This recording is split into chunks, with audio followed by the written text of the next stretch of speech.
Hello, everybody, and welcome back to Devis Scatus. Today, our challenge was reading. So here's the thing about reading, right?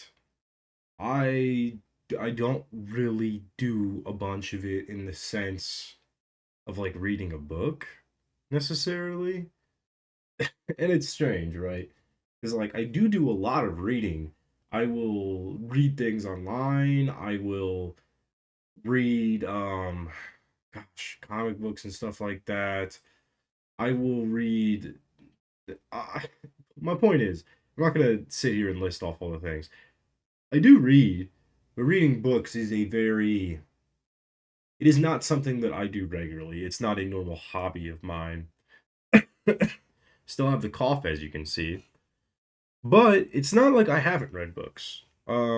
There are some books that I've read that I have really enjoyed. So I actually grabbed a short stack of books I have read and was just gonna, show you what I've read. Maybe give you some recommendations.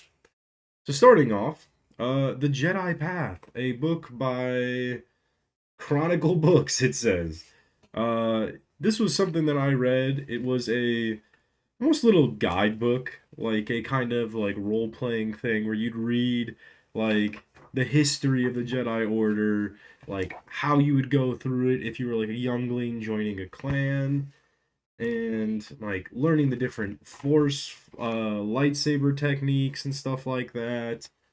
It was a fun read. I read it cover to cover. I also read the Sith version, which was also fun. It's just a little fun guidebook. I really like things like that where they give you like a really in-depth view of how things work in a fictional world. I love diving into the lore of fictional worlds if that has not become very clear with my Fallout talks on this channel. Like that kind of stuff is always so interesting to me.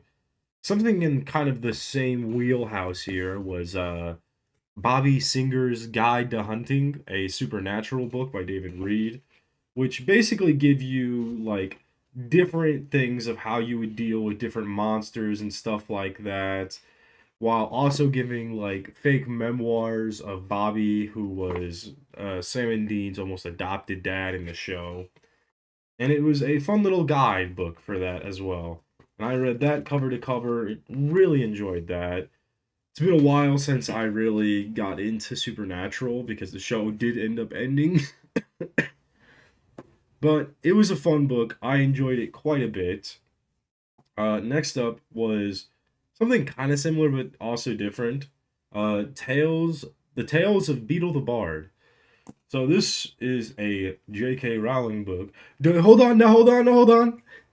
I know. J.K. Rowling. It's real unfortunate the way that she has decided to convey herself and the things that she chooses to speak out on. It's unfortunate, but you know what? I grew up with Harry Potter. That stuff is a part of my childhood, and while I don't really try to support J.K. Rowling, I do also like Harry Potter stuff. So it's an unfortunate place to be in, unfortunately for Harry Potter fans. But Tales of Beedle the Bard specifically was a book that basically gave you the kind of fairy tales that kids in the Harry Potter universe would be read and stuff like that. Um, I read this entire book during my chemo treatments and immunotherapy stuff. Like there was a lot that I just had a bunch of spare time with, and this was I got really into Harry Potter during the time that I was going through chemo and stuff like that. I don't know. I think for me, it was a kind of safe place, being something that I enjoyed a lot as a kid. And it was just a world I can dive into and kind of try to forget about what was going on in my life. Real life, I guess, is what I'm saying. So, this was a fun read. I think the one I liked the most in here, because they had many different little fairy tales in here, was The Fountain of Fair Fortune. I liked that one a lot. But yeah, so that was Tales of Beetle the Bard. Now this is actually I think the biggest book I have here, which was the Bioshock Rapture book by John Shirley. So this was a very interesting book because I was like really into BioShock when I was younger, back when BioShock was, a lot bigger. I think the last BioShock game came out in 2013, 13 years ago. So it's been a minute since, all that stuff. But I was really, really into it, and this book was so cool because it took you through a couple different perspectives in the like story as you'd go through the building of the city of Rapture and its eventual downfall. So one of the big ones was, I think his name was Bill specifically. I'm trying to remember if I can just kind of, yeah, Bill McDonough. I want to say he was the big guy that you would follow throughout most of the story. He was just kind of an average guy for the most part.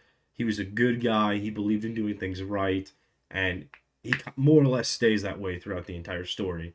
But you also get to see behind the scenes of BioShock's first villain, um, Frank Fontaine. I was trying to think of how to say that without spoiling it. I think that's the best way to do that. But yeah, Frank Fontaine. Um, and yeah, it's so cool to see his perspective on things as well. Like even the beginning of Rapture and like learning that Andrew Ryan was going to build this city and stuff like that. It was such a good book. I think how many pages were there overall? Um Looks like there was about 430 pages. Like I said, it was probably one of the longer books that I've ever read, but I genuinely enjoyed it and read it all the way through. Um, but there's a lot of fiction stuff and a lot of video game stuff.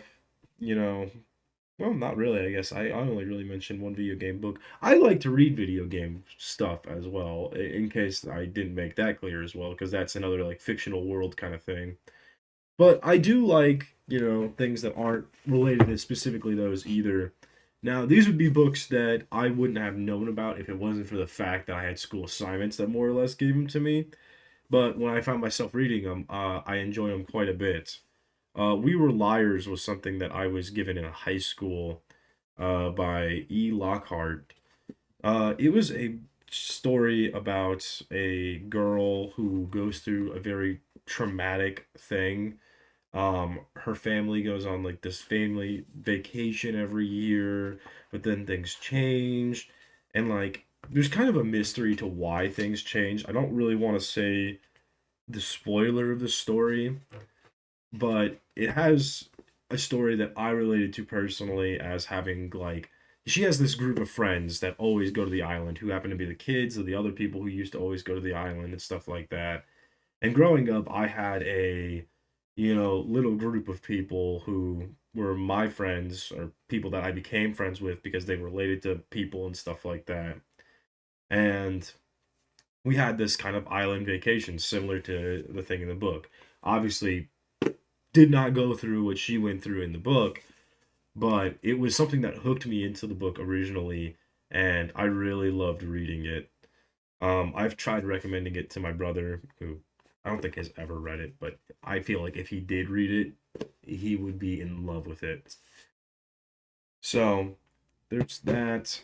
Ironically, my brother actually reads more than I do, and I say that, but it's not.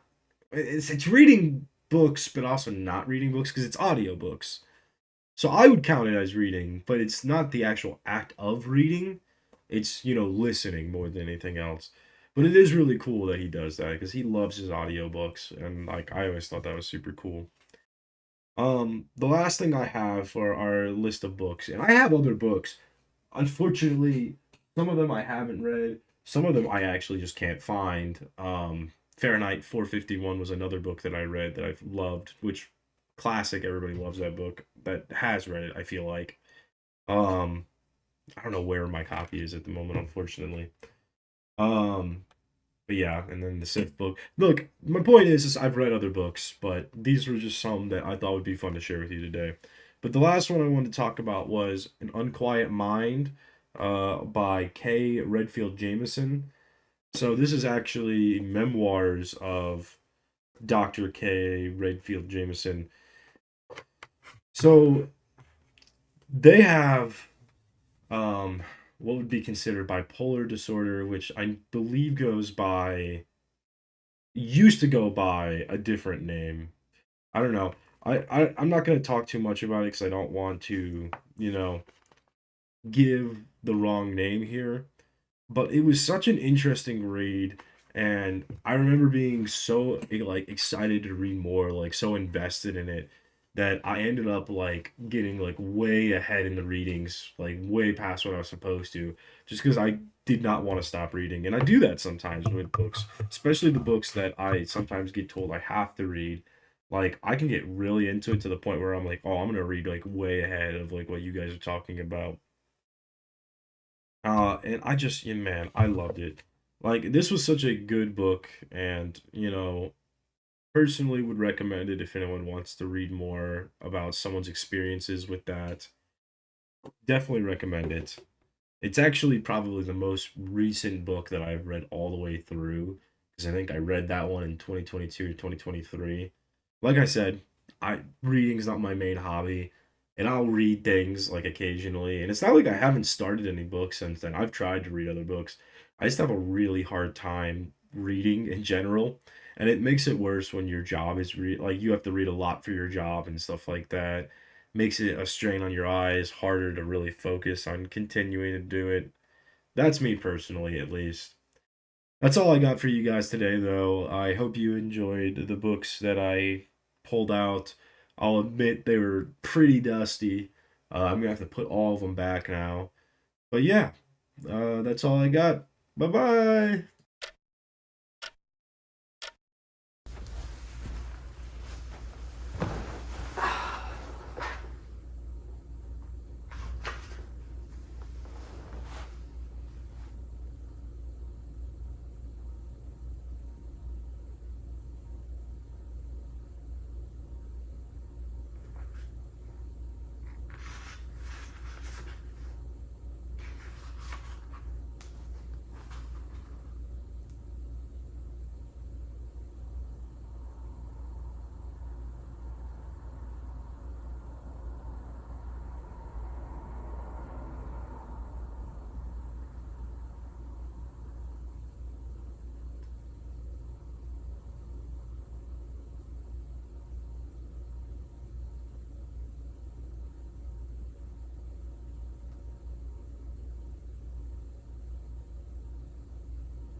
Oh, hello there.